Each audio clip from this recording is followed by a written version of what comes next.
Welcome to another very fascinating and interesting talk on the PainFree Podcast.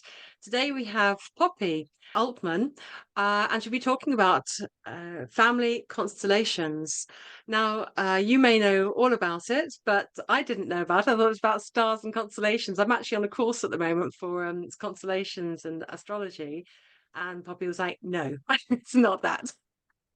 What is it? And obviously, I see a lot of interest, so perhaps some of you know already, but it's a very powerful. I'll let obviously Poppy talk in detail, but what I understand, it's a very powerful way to for of therapy in an extraordinary way and a very dynamic way. And I've been asking around about family constellations, and I was talking to a client just today actually, and she's saying, "Yes, I've done lots of them." You have? She said it's been profound. It's changed her life profoundly, and she couldn't say enough good things about it. So without further ado, Poppy, welcome, sweetheart. So Poppy, over to you. Who are you? Why are you doing it? Thanks, Althea. So yeah, I'm a constellations facilitator. I have been doing it since 2017. That's when I finished my first training. So I was going to talk a bit about what it is, because like you know, as you said at the in our conversation, you thought it was to do with astrology and so on, and it is a very misleading name, but that's the name that was settled on in the end after some discussions, I think, at the time. So the idea with constellations is it's about. I'd love to hear you about yourself a bit, Poppy. Oh, a Why are bit you more. doing it? How did you get into it? Okay. Yeah, If that's I was okay. thinking about coming to that at the end, but you're right. It Go for it. totally makes sense to talk about it now. You go for it. Um, You talk as you wish. Sorry, I'll yeah. bust No. out. I will. So I was a homeopath. I was working very happily as a homeopath, and I had no intention to change my career. And I was so happy that I had a career that I could do for the rest of my life and not worry about retirement and all of that sort of thing. And I had a friend, Edward, who kept saying, "Oh, you've got to come and do this family constellations. It's amazing. It's amazing. It's amazing." And every time, this was for years, this went on, because every time he went to this group in London, I couldn't go. And he would say, "Oh, I represented a Nazi, and it was just unbelievable. And I represented someone's father." And I was like, "What is this? What is this representing thing?" And then my colleague, homeopathy colleague who I trained with, Nafia, also went to a completely separate constellations event and was also very enthused and raving about it. So I'd heard about it for a few years, but I just never had the opportunity to experience it. And then I was selling my house. This is back in 2015. I was very unwell. I'd had a lot of stress, huge amount of stress, and as a result, a huge amount of health problems. And I was selling my house finally, and I thought, oh, I really want to go to this singing camp. I'd heard about this singing camp, and I thought that would be, this year I can do it. I've got the time. I'm moving house. I've got the money. All of this. So I went on the website to sign up and really excited. And when I got there, I found out it was the same week that I was moving. And I was like, oh God. But there on the same website, the Unicorn website, there was Constellations Camp. And I was like, oh, is it Constellations? As in the thing that everyone's been raving about. And sure enough, it was. So that was the week after, and it was half the price. And so I contacted both Edward and Nafia and said, I found this thing, should we go? So I literally moved house 2 days, I think 2 or maybe 3 days before. On the way to the camp, I had to drop off, I think I had to drop off the keys to the solicitor's office or sign a paper or something. And I was so unwell. Like, when I think back, I can't actually believe that I was going camping, because I'm not sure what was wrong, because I'm not a great fan of going to the doctor, but I had very swollen legs. I had a lot of edema in my body. I had an overactive thyroid, and I had, palpitations, irregular heartbeat. I mean, it was all quite terrifying, really, when I think back. But I was just sort of ploughing on through to move house with my children, my teenage children at the time. And anyway, we arrived in this field in Somerset and started to do constellations in this yurt, and it was incredible. And within 2 days, the facilitator who ended up being my teacher, Barbara Morgan, she said, "Oh, it'd be, if you can avoid leaving the yurt to go to the toilet, just wait for the breaks. That would be great."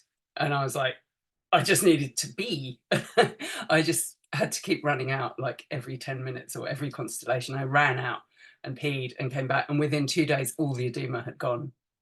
And I wasn't even representing, or hadn't had my own constellation. And how do you explain that? And I couldn't. Fortunately, there were some of the trainees, Barbara's trainees, in my camping circle, who said, it's the field, this field that we create, and you're part of it. You're here because you are part of this knowing field, which is one of the sort of fundamental philosophies in constellations, and that is that we're all connected in an unconscious way. So in a way that when you think of murmurations of starlings, they're all moving together in this way, and creating these beautiful patterns in the sky, but we have no idea how they all know to move at this time and that time. And the idea is that the knowing field connects all of us as well. So when we end up, you and I, for example, and Althea, in this space, and everyone who's on this call, there's something in me that resonates in you, and something in you that resonates in me, and that's why we're here together. And the same with the other people who are here. So yes, I think, let me just think if that's what, does that answer what you asked me about me? Yes, I think that does pretty much. Yeah, that was beautiful, because I love it how it sort of things will naturally happen. The coincidences, there are no coincidences. It's all just the big picture of things. I love it, and I'm sure other people will love that story too. All just very naturally brought you to that and your experience there. Yeah. Absolutely.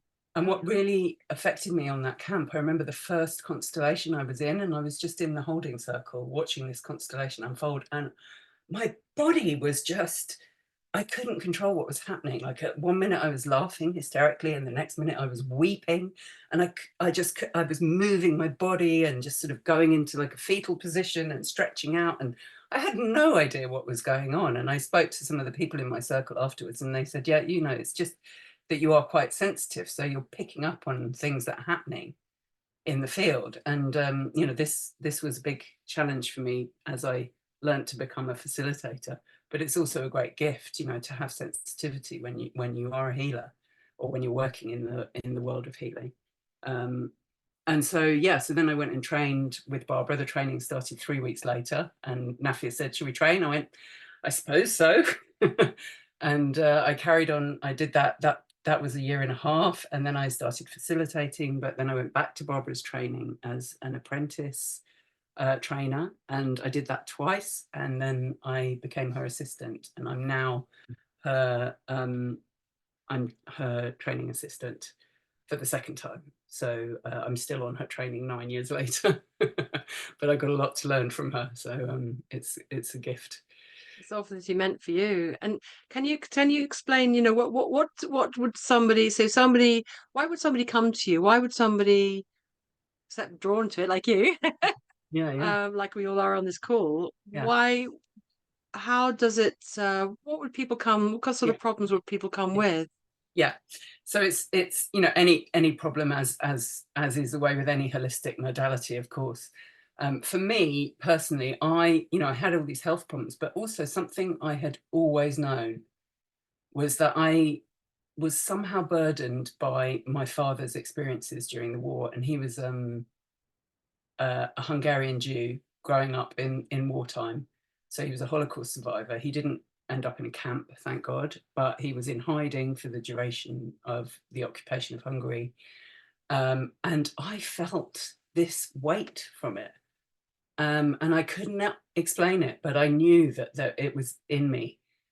So I suppose what people come for, it could be any ailment. It could be a physical symptom, as it was for me, or it could be financial issues, issues in relationships, um, yeah, money, success, work, um, health, yeah, anything really. But there's something that's interrupting the flow in their family system.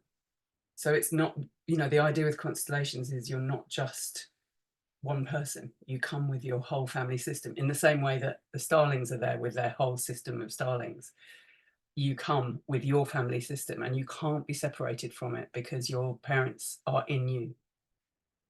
And so, yeah, what was the question? It was about, oh, what kind of things can it help with? Or, Yeah. What yeah, kind of things? Why would why people would you feel come? know that it's the right kind of Mm. therapy?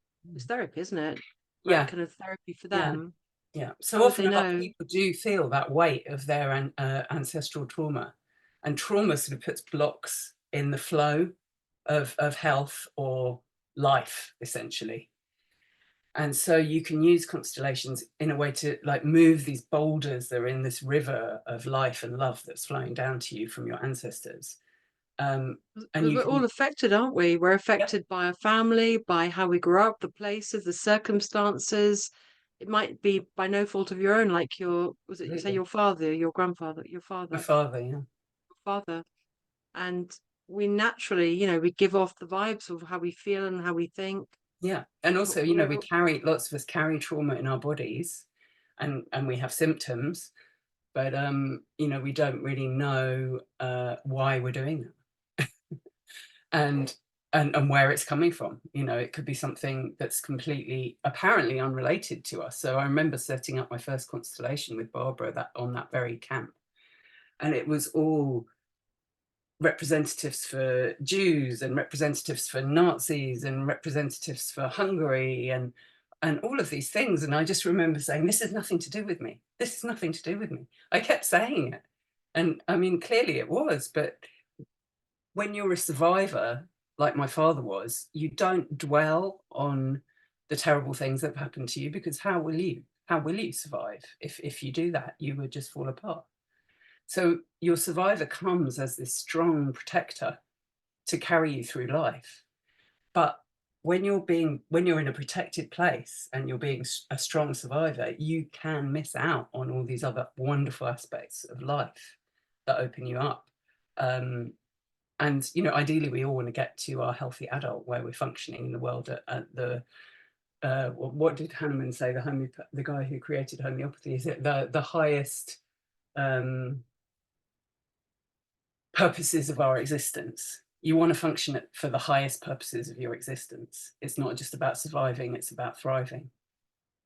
So yeah, Yeah, but if you're entangled into patterns that you don't even know, you don't even realize that you're fully affected by, yeah, then you can't work beyond that. You have to release that somehow.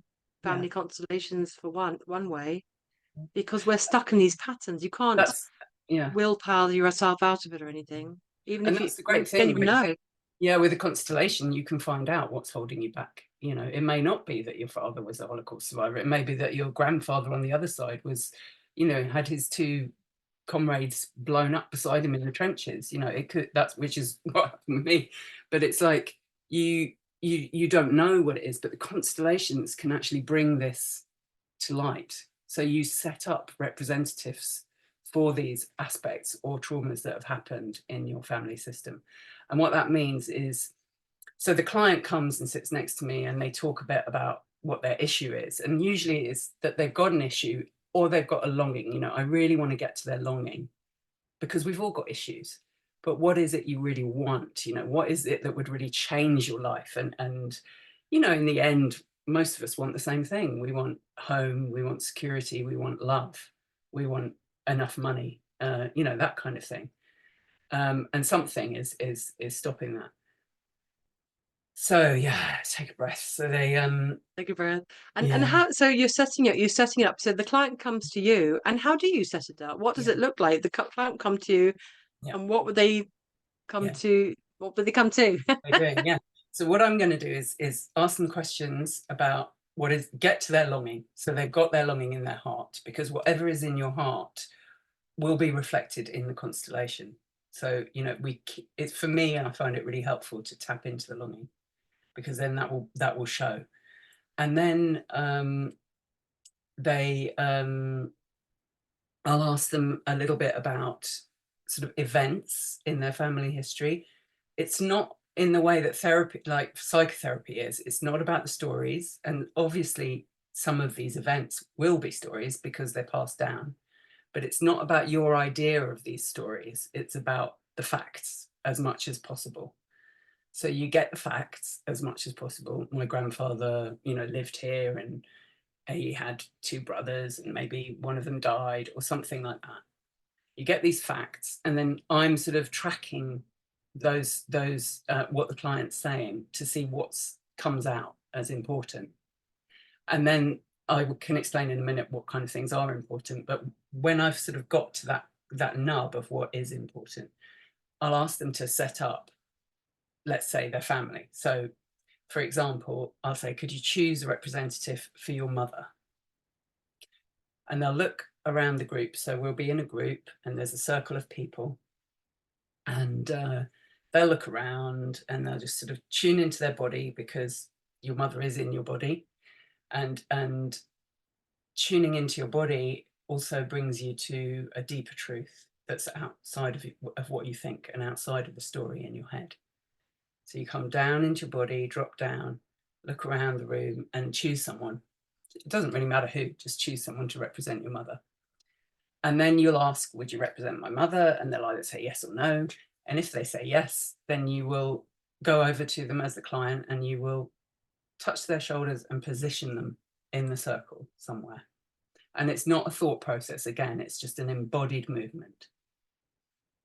So when you've done that, then I might say, okay, can you set up your your father? And then they'll do the same thing for their father. And let's have a representative for you. So then they'll set up someone for them. And then they come and sit down, and we look back at what they've done. So this is where the name constellations comes into it, because they will have set up a kind of constellation, meaning it's like a grouping. That's the idea of constellations. It's like stars are in groups, and this is the grouping that they've set up in their understanding of it. Yeah, and so then from there we can question the representatives. The representatives just, again, they also drop down into their bodies, notice what's happening in their bodies. We do it without words, because words tend to take you out of your body and into your head. And they have the freedom to move or feel whatever comes up for them. And it's incredible what happens for representatives. Like, it's unbelievable.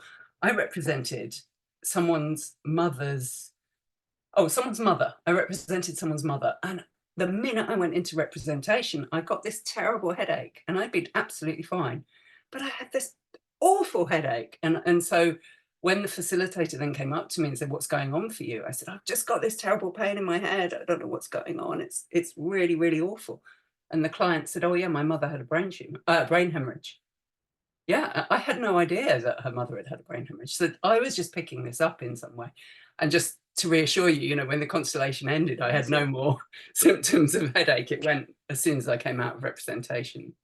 It's amazing. I mean, when I've been doing hands-on therapy before I did PainFree, and when I used to put my hands on somebody, the tension and the tightness and the pain or emotions or thoughts would go into my body, and then if I just relaxed and stayed focused, it left. Yeah, amazing. So in a way, yeah, I mean, this is what craniosacral therapists do. In a way, you're acknowledging what's going on, and just through acknowledgement and through witnessing, these things can go. And that's a really important part of the work. Yeah, I love that, acknowledging and witnessing. Absolutely. That sounds for those who do a PainFree with me, it's I think it's across the board. It's not just our things. I think it's across the board knowledge of how healing works, how flow happens, yeah, how things change, acknowledgement yeah. and witnessing. I love that. Yeah. So then what happens in the constellation, you know, is that I might go around and ask the representatives what's happening for them. The client might give more of the history, more of the facts, because they'll be reminded by something that one of the clients says. And then the constellation will move on. And it usually takes around an hour, but you know, if the thing with constellations is they start before the constellation begins. So you sign up for a workshop, it's already started, you're in the field, things will start happening. What I used to get was terrible insomnia for ages before because I was very sensitive. And yeah, so things start happening long before you get into the constellation. But once you're in the constellation, losing my chain of thought now, we've set up the constellation, some information has come out, the people have maybe moved, and then we're coming to this towards the end of the constellation, if it's time to wrap it up, which it could, you know, it will continue again afterwards, but this moment in this workshop, this piece of work that we're doing is coming to be wrapped up. And you might offer some, I as the facilitator might offer the representatives healing sentences. So then they haven't really spoken for the whole constellation, but then they say sentences that essentially are coming from the soul of the person that they're representing. And they're saying them to other members of the family, or just as a matter of truth in the family system. And these can be very, very profound. And that's really where the healing starts to really come in. It's sort of, and it may again just be acknowledging what is, and it opens up the field. And then things that it, as my teacher Barbara says, it's not what happens now, it's what happens next. So then things unfold afterwards, and all sorts of strange things happen, like long lost family members appear, and yeah, huge shifts in health can happen. Or it may seem like really nothing happens, but you can be fairly certain that there are things going on in the background that you don't know. Like the first constellation that I did, it was about my relationship with my brother, which was difficult. And when I got back, like nothing changed. And when I got back from that camp, it was still difficult. I still was struggling with our relationship. But what really changed, which was fascinating, was that my two children, who had been arguing for some time, had stopped arguing, and they were now friends. So, you know, it had happened in some other part of the system. And this is what happens is, like with constellations, you address one part of the system and it rebalances in other parts of the system. And things that create imbalances are, for example, missing people. So often there are people who are missing from family systems, who are not acknowledged, but they do belong. And we have to re-include them. And the kind of people who are missing are like children who've been given away, or children who died very young in a family, or were stillborn, or even miscarriages, abortions, people who were not included at all and not acknowledged. And then also there's this victim perpetrator bond. So if someone in your family was a victim of murder or a serious violent crime, then the person who perpetrated that crime also belongs in the family system. Now, of course, we don't want to include them because they caused harm. But if we don't include them, someone else further down the line in the family system will try to redress the balance. And that's a really important part of constellations. And the other part of that, on the flip side of that, is the victim belongs in the perpetrator's family system too. This is so profound and beautiful and so powerful and yet subtle, isn't it? Mm. You don't have to fix everything. And I guess we've all got family stuff and stuff that's in the history or within yourself or in your immediate or long far family. And you can't make things different. No. But this is profound. This is Yeah. really beautiful. Yeah, it really So, is. so can you tell us more about your own health journey through this? Yeah, well, yeah, absolutely. I did that camp, as I said, and my edema went. And I got back home to this new house that I was renting. And, you know, for so many years, I'd been so stressed, so stressed. And I was in a constant sort of with this thyroid problem and constant state of anxiety and rush. I just remember on that first day back, sitting in the garden of the new place, eating my porridge, and it was a beautiful day, it was late summer. And I just felt this absolute peace. Like I did not have to rush to do anything. And it was like time expanded, without me doing anything. And I remember these horses walking down the street behind, I could hear, and I could just sat and listen to the horses, which is not something I would normally do, and, watch the bird. And I must have sat there, it felt like for hours, but it was probably 5 minutes, but it was like really transformational. And then I had to go to my nephew's, I think it was his 18th birthday. And I thought, oh, I'm so tired. I've just been on this camp. How am I going to get there? And how am I going to do this? I don't think I'm going to do it. I haven't got time. And then I just thought, I'm just going to see what happens. And if I don't make it, I don't make it, which was very unlike me at the time. I can tell you, I was not that kind of person. So then, I just took my time and I got there on time without rushing. And so then I just stopped rushing in life generally. And there were more health problems to undo, and there were lots of constellations that followed that changed things for me, and I'm in a very different place now. I mean, there are, I don't know if we've got, could tell you the story of the excluded person in my family. One of the excluded people in my family was my father's first wife, who we were never told about. My parents told us about her once, and it had been a marriage of convenience, apparently. And my dad had married his friend, his girlfriend, I think. Well, I know now that it was his girlfriend, because her parents wouldn't let her leave Hungary at the time of the revolution. So he married her so that she could leave. And they ended up in Amsterdam, where they lived. And then my dad said eventually they got divorced, and he came to England and met my mum, and that was that. But what happened on the second anniversary of my dad's death, which was so it's hard to know how to tell this story because it still blows me away. So I did a constellation about my health, and the facilitator said he was a specialist in health constellations. His name's Stefan Hausner. He said, were either of your parents married before? Or did they have a serious relationship? And I said, oh yeah, my mum was engaged. And I literally had forgotten about my dad's first wife. And we set up my mum's fiance, and nothing was really happening. And then I said something like, oh yeah, but my dad's first wife, blah blah blah. And he said, well, you didn't say that your dad had a first wife. I was like, oh yeah, I forgot. So we set her up, and my representative went straight over to her, and there was this entanglement. And what I learned was that when there's a previous marriage, the child of the subsequent marriage of the same gender will almost always identify with that first wife if she hasn't been acknowledged as the first. So this brings us sort of to the orders of love, which Bert Say Hellinger. that again. Yeah. The child. Yeah. Say again. What? So if there's a couple, and let's say, as in my case, the father divorces the first wife, remarries, and has children, the child of the second marriage will be entangled with the first wife if she's not acknowledged as the first. What?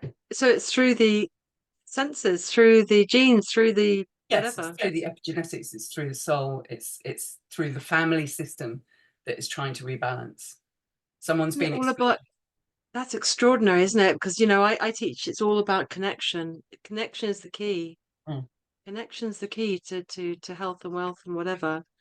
But that's extraordinary. So even we have no conscious knowledge about it. Yeah.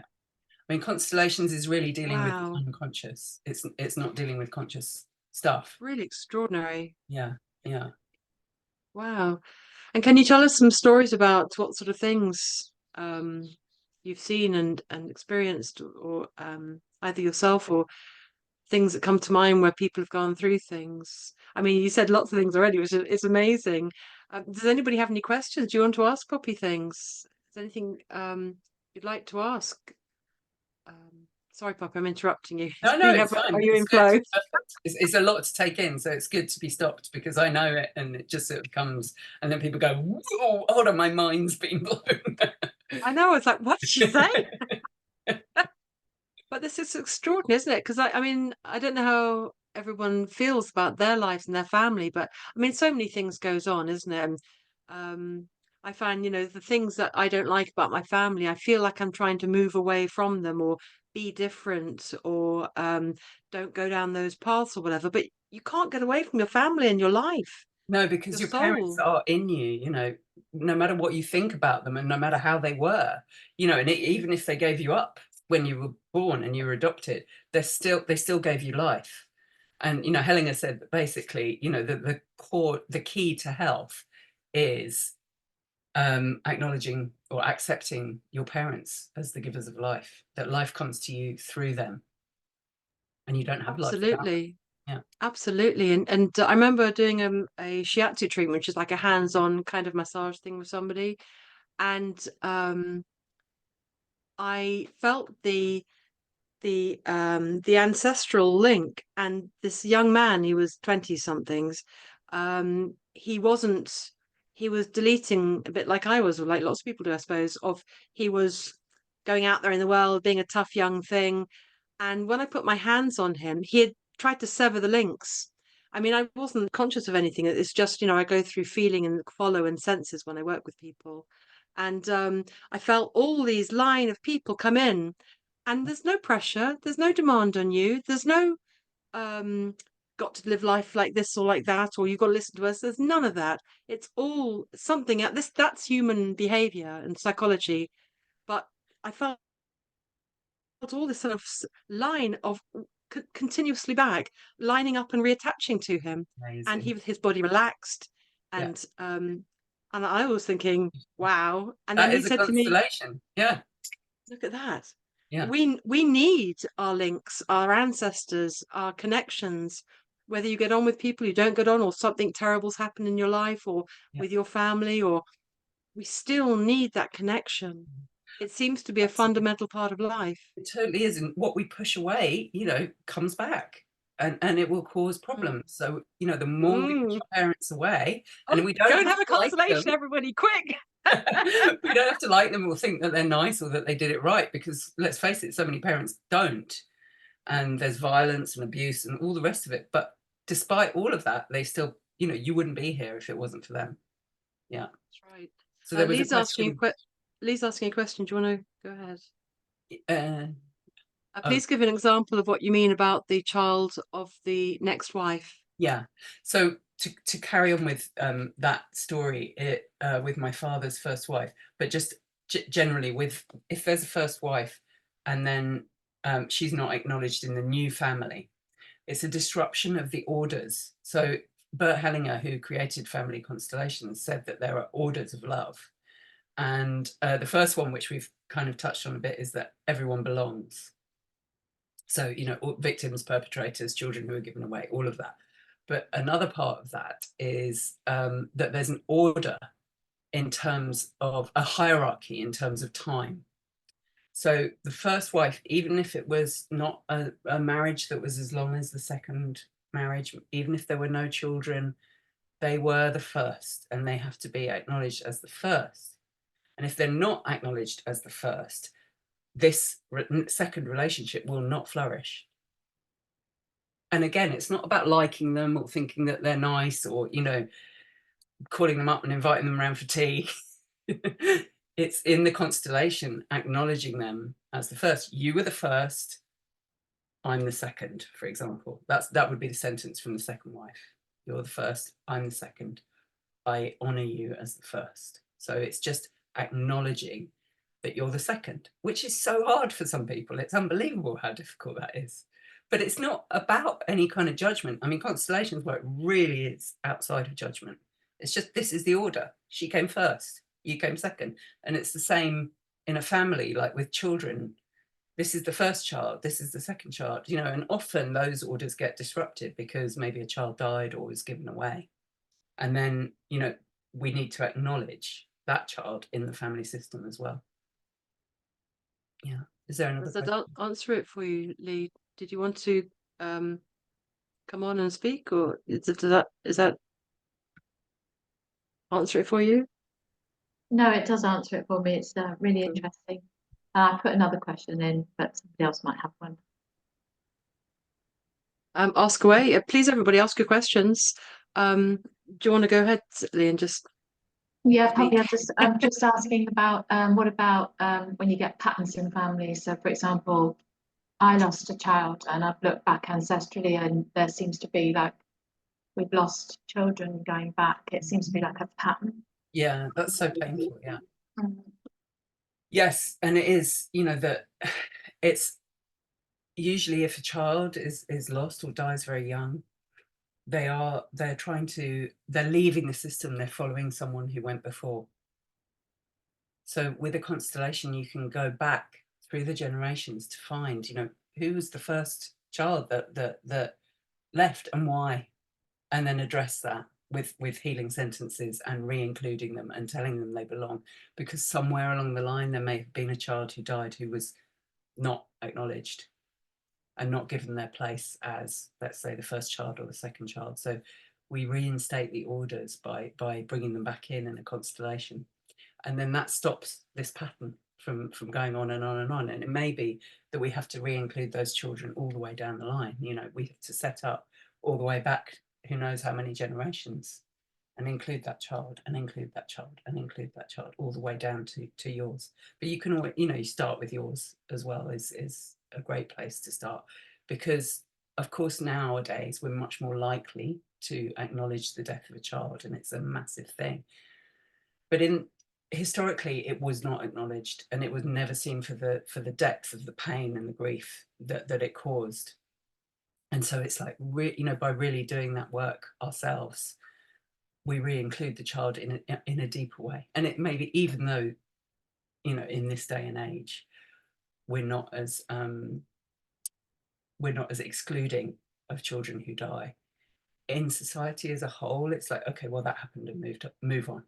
Even there was a funeral and then that's it, let's go. With grief, we don't include it in this culture. It's very hard. And so, yeah, you can do that with rituals in constellations. Yeah. Thank you. Wow. And I was just thinking, what if it's not marriage, but it's a love partner? Is that the same sort of thing? It doesn't make any difference. You Yeah. mean an important person before, for whatever If reason? it's a really serious relationship, then yes. I mean, although I say that, I mean, if it's a serious relationship, I think, like, often with your first love, you make unconscious vows. You fall in love for the first time. It's like the most important sort of experience in your life to then up to that point. And, I know with my first love, we made vows that we would stay together forever, and, all of this. And actually through constellations work, my first love contacted me weirdly, very weirdly. And we It's remembered. amazing, isn't it? It's like when you think someone's going to call and they call, kind of a Yeah. connection thing. Yeah. Amazing. Yeah. And we worked, we talked through those vows. But, having said that, like, you think it's the important people. Hellinger said it was any partner. He said that by making love, you're creating the potential to create life, and so you bond to that person for life. So, I mean, I know in some cultures, I heard about that.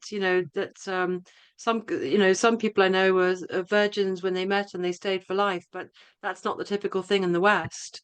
And I heard that each person you make love with, that um, there's a connection. there's an energetic bond, yeah, because there was the potential to make life, to create life together. Yeah. So, I mean, this is what Hellinger said, that every person you have sex with is someone who's in your family system. It's really interesting, isn't it? Actually. Sorry, I went to Mexico and I did a temazcal, which is like a sweat lodge, and they spoke about that, about sort of cutting the ties to all those people, all your past lovers and so on. Wow, and it's interesting, isn't it? Because look at society. We've come from a very strong marriage society, and then going through the 60s of promiscuity and and then now it's every kind of everything, I suppose. And what's all that about, and what's it doing to us? And but I just wanted to come back to something really. I thought that something really important and special, that in spirit, there is no blame. There's no holding you to account to anything. There's no saying you're wrong about anything or right. These are all human judgments. I mean, I really feel that through the treatments I've given over the years, and that connection thing I felt, for example, there, I felt like they just wanted to connect. It was peace. Yeah. It was a nice feeling. That's it. And It, that's like that feeling that I had after my first Constellations camp, sitting in the garden listening to the horses going by. It was like, oh, peace, peace, and I hadn't known peace. Because I think that when people are suffering, when they're suffering physical things or traumas, or trying to get away from whatever kind of stress or trauma you feel, this is a human state, isn't it? That we think it's like the pressure before the storm breaks. It's like, oh, I can't go there, or I can't forgive that person, or I can't go to that story. I can't speak to that person. We have, this is human experience, but it's not what spirit is, your spirit is. It's not what healing's about. So if anyone's dealing with any high challenges or have in their lives, do something like this if you feel drawn to it. That it's healing is a good feeling, like the horses and everything, and any resistance you might have, that's just your resistance for some reason. Yeah, and let that stop you finding the peace you want. Knows a lot more than what we think we know. It's all there in the body. It's like, if you can tap into really attune and tap into your body, that's how Constellations works, because you're dealing with the unconscious, and you're dealing with the soul, which lives in the body, and and your creativity, and all of these things that that neuroscientists have called the left brain and the right brain. And the right brain being the intuitive side, the sort of feminine side. It's where the soul lives, where trauma lives as well. And it's sort of beyond language.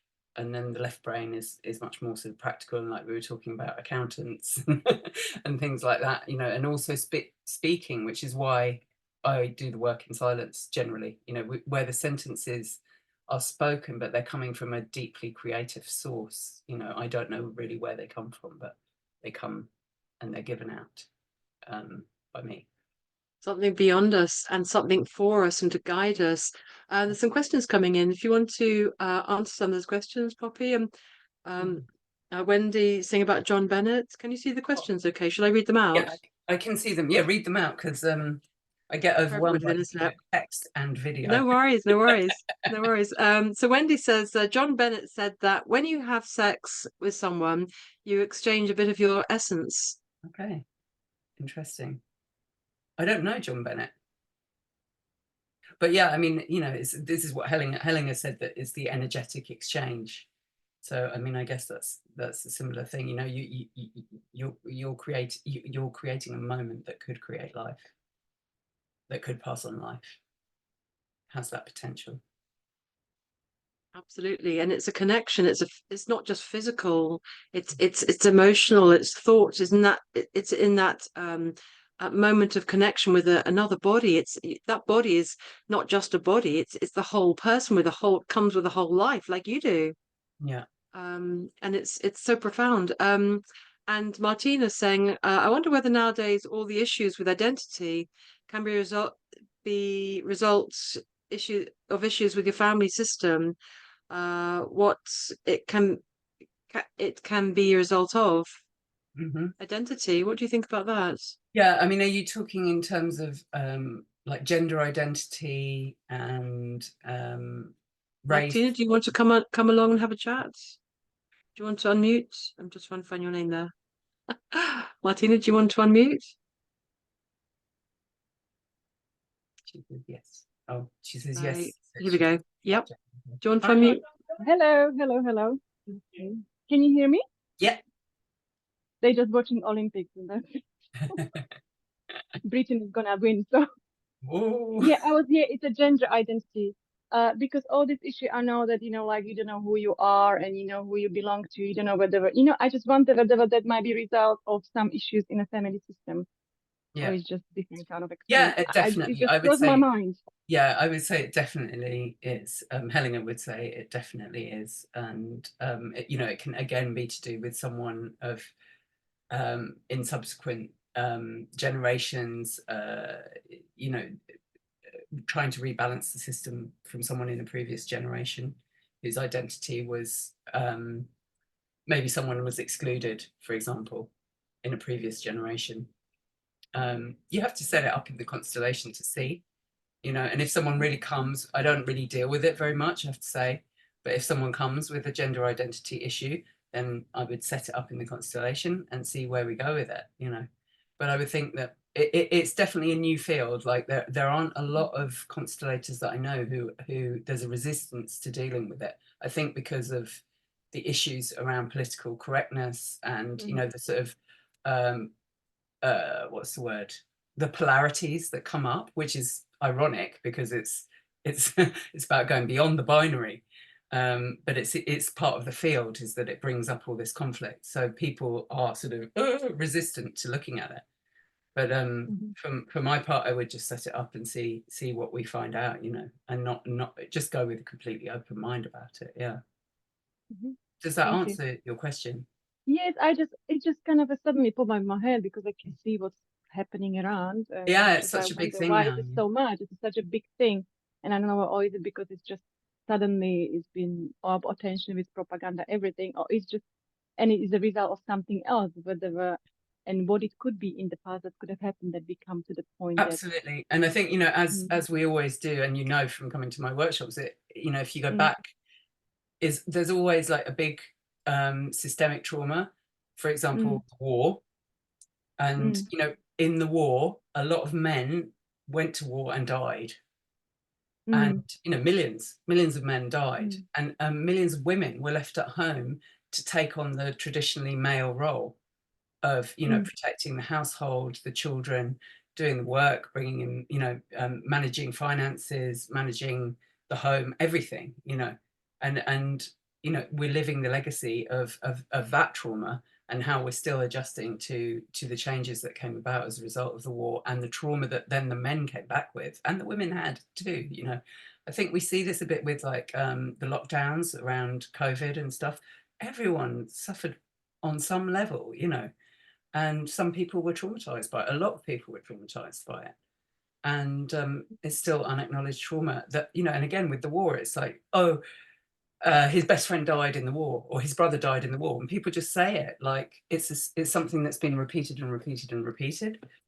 And they, if you just come into that and think about, oh my God, their best friend died, it's like, it's a massive, massive thing.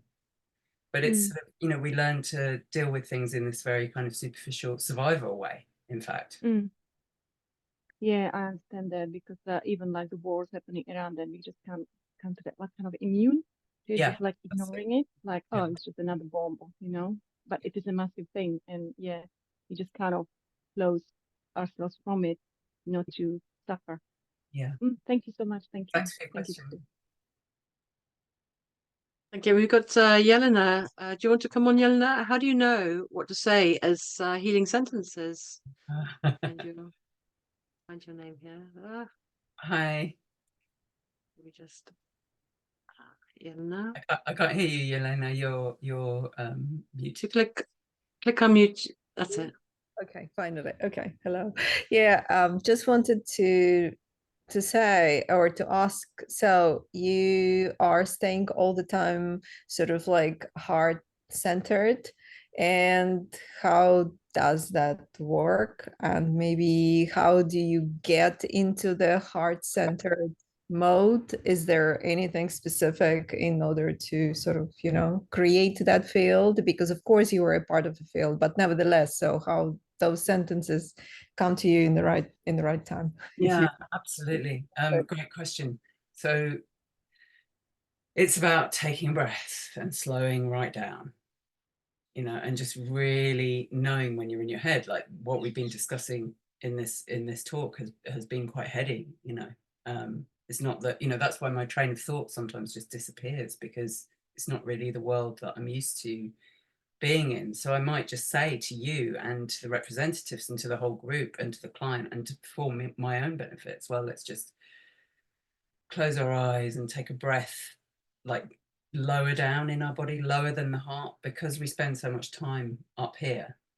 We kind of need to compensate by bringing our energy and our focus and our attention right down, either to our feet or to our seat. And there's Philip Shepherd is a practitioner. He does the embodied present process, and it's about really bringing yourself down into your body. So it's about taking the time to do that. Come back down into your body, and then by coming back down, you kind of open yourself up and you lose the thoughts, and you can use then your felt sense to attune to what is happening in the field and with the client. And then in terms of, was it you who asked about how do you find the healing sentence? Yeah. So then with the sort of knowledge that I have of the philosophy and so on, that's all in there, stored away, but I'm tapping into what's really happening in that moment. So the work, it's phenomenological primarily. We've spoken about the orders and all of that, but above and beyond that, way more important than all of that is what is happening in this moment. So it's about reading what is happening in this moment. And phenomenology is, you know, what unfolds and what comes in as it's happening, and letting go of all the thoughts and all the philosophies and all of that. And then just trusting, you know, trusting. I find it's with experience as a facilitator, I've come to a place where I can trust it more. And sometimes I might just say, I mean, a really healing sentence for all of us actually is to just really feel into our bodies, drop our awareness down and just say, I just don't know. And that's Shavasti, who's a great facilitator who wrote a book called The Language of the Soul. He wrote some other books as well, but he that was a workshop I did with him that he gave that sentence, and it's incredibly powerful because you just open things up, then anything's possible. If you don't know and you can admit that freely, then anything's possible. And I find that always shifts and brings in a sentence or something more profound. Does that answer the question?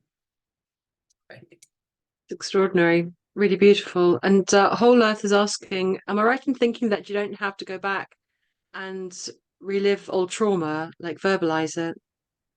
No, because trauma is stored in the body again, you know, so we stay as much as possible out of the words of it because that's part of our story. Do you remember in the camp out preview I was talking about, like, our story is like it's a path that a car is driven down in a woodland, and then the next car's come along and driven down the same path, and you create this groove where you can't actually turn off the path at all, and then, you know, you become stuck in this story.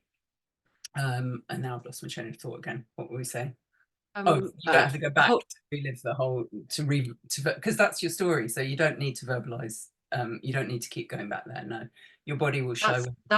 That's the thing, isn't it? Because like, I mean, some people do talking therapies, or they have to go back and when somebody starts with me, for example, they'll say, "Oh, I've done that past trauma thing. I know the root of it," but it's not verbalizing it. It's just being with it, and that's where the release is. And I've done constellations where the person just shakes, just sits and shakes, and they need to shake. Shaking is how mammals release trauma, you know. And Peter Levine, who created somatic experiencing, he talks about, like, you know, polar bears when they are tranquilized and you know, tagged or whatever's happening, you know, when or any actually prey animal, if they play dead, they freeze. That's what we do in trauma as well. One of the things that we do in trauma. And then the predator will drag them back to their lair. And then as they start to come out of the frozen state, let's hope the predator's not there, they'll start to shake. And that's their way to get out of the trauma. And then they shake, they move their blood to their extremities, and then they can run, and they've got a chance at living. And it's the same. It's the same with us. His book's called Waking the Tiger. It's like you're bringing this alive, and then you can move. Does that make sense? Absolutely, absolutely. I was just asking Holaf, if you want to come on, just unmute if you want. Okay. Just ask more questions if you want to, Holaf. And Martina, she's saying, sorry, Nats is saying, the longing and grieving has to be held for so many generations. Yeah, it's true. I mean, it can stop here, you know, it can stop here. It's like, if you've come into the field of constellations, is it because you're that person who's going to finally look when no one else could? Yeah. That's the thing, isn't it? Is are you ready to deal with it? Are you the one drawn to do something to heal your family, or you're the links and everything, or And it does, perhaps not? it takes courage. It takes courage. It's not for the faint-hearted. I mean, I always say that. But I also believe that everything happens for a reason. You know, you won't come to it. You won't find yourself in a workshop if it's not where you're meant to be. Whatever you take from it, even if it's utter cynicism, that will be a gift to you. Absolutely, it's the journey, isn't it? And again, we're coming back to the human condition that we criticize, and we things we can be, and things we can't be, and things you're not supposed to be, and things you got to be, and it's all like the human conditioning. But that's not the soul's journey. Is going through all of it, actually. And I did something very similar. We were talking about, what was that thing you called it? Pasta something. That's Peso Boyden. Pastor Boyden, and my sister does that. Yeah, and it's something very similar with constellations, isn't there? We talked about that a little bit, and I took part in that. I guess as some sort of detached observer, and I thought, oh, I'll just play this game. You stand here, and I'll pretend I'm you, and you pretend I'm me, or whatever. And in one moment, I can't remember whether I instigated, or who instigated. I don't know, but I had to walk towards somebody, or they had to walk towards me. It's ages ago now, but I burst into tears, and I was like, "This is nothing. What am I crying for? It's nothing. They're just walking towards me. I don't even know them." And they walked towards me, and it was to do with something to do with boundaries. And I won't say anything now, but yeah, it was right on the button of the memory of the physical experience or whatever. And that walking towards me triggered it. No words. It was completely unexpected. And yeah, this is it's profound. It's quite extraordinary. Yeah, it's deep work. Yeah. It's deep work. I hope you come So to we the workshop at Camp Out. come to the workshop at Camp Yeah. Outs, and I'll put the link to Camp Out if you're interested to come along. I do have a 10% discount. If you're interested, come to Camp Out and come and see Poppy, come and see me, come and see all sorts of interesting, fascinating people. It's an amazing experience. But Poppy, we're coming to the top of the hour now. So, Poppy, how can people get in touch with you? What are the courses you run? What's the next step if people are interested to know more? Yeah, so I mean, the best way to know more is to attend a workshop. You know, I don't tend to, you know, I'm really, thank you so much for bringing me on here, because I don't often get a chance to talk like this. I do a brief introduction in my workshops, and I teach on a training, of course, but yeah, so the best way to learn is come on a workshop and get what you can from it. As we said, we'll be at Camp Out the 8th to the 11th of August, and then I'm going straight from there to Family Constellations Camp, which is the camp where I spent the whole first 2 days weeing with Barbara Morgan, and that's all on my website. That's a 5-day camp. It's absolutely beautiful. I'm facilitating an opening and a closing ritual, but there's no mobile phones, there's no alcohol, no drugs, no electronics. It's a really great way to just let go and connect with the land and do the work on a really deep level, and connect with community. And that's in Somerset on the 12th to the 16th. There's a workshop going on in Ireland. I don't know if I mentioned that. I'm doing a workshop in September in Dublin, a 2-day workshop. And I'm running a retreat in Wales, South Wales, in a beautiful, beautiful place, from the 3rd to the 6th of October, and there are still a few spaces. I mean, actually, there's a waiting list for women because I'm trying to attract some men. But if you get on the waiting list, I will contact you, and you'll almost certainly get a place. And that is Family Constellations in Nature. So I'm also doing that at Camp Out. I'm collaborating with Ian, who's doing nature walks. We'll be doing some, I knew I said I would mention this, but we'll be doing some nature constellations where you use aspects of nature to represent, which is amazing. There's a facilitator in the States who's half Shoshone, Native American. Her name's Francesca Mason-Boring, and she does nature constellations. So I'm using some of her exercises from her book at Camp Out, and then at this retreat from the 3rd to the 6th of October. Just to dive into that little bit, so these are so what you've been talking so far is all about people constellations, using people, but you're using nature, yeah, as the facilitating. Yeah, it's the holding container and all the aspects of it that come into the field. You know, we pay attention to them, and we see what they're representing, and be amazed what can happen, you know, just around you in the environment that's relevant to what's going on. And you may connect with it, gives you a chance to connect with aspects of nature that have real meaning to you. It's kind of a sort of animistic connection, sort of going right back to our early roots of the indigenous people, the first people who came to these islands. Yeah, You're just blowing me away. I'm just blown away. Good. I just there's no limits, is there? It's extraordinary. So what other kind of constellations are there? So there's the people version and the nature version, and other sort of all sorts. I mean, it's amazing. There are organizational constellations. So where you would look at a family system, you could also look at a business, and you go like the first person who created the founder of the business has to be honored as the founder, again using the orders and so on. They use family constellation in the family courts in Brazil to they had such a backlog of divorce cases, and they didn't know how to deal with it, and they started bringing in family constellations, and they cleared this backlog really fast. And so there's lawyers, you know, practicing family constellations in family courts in Brazil. It's amazing. It's big in South America and Latin America as well. Yeah. So yeah, all sorts, anything really you can use constellations for. It's a really creative field, which is what I absolutely love. One of the things I absolutely love about it is you can really, you know, it was created by Hellinger in the sort of early 90s, late 80s. So it's a baby in a way, and it's there waiting to be nurtured, you know, by us, the facilitators. So we have this huge potential. We could do anything, you know, really do anything.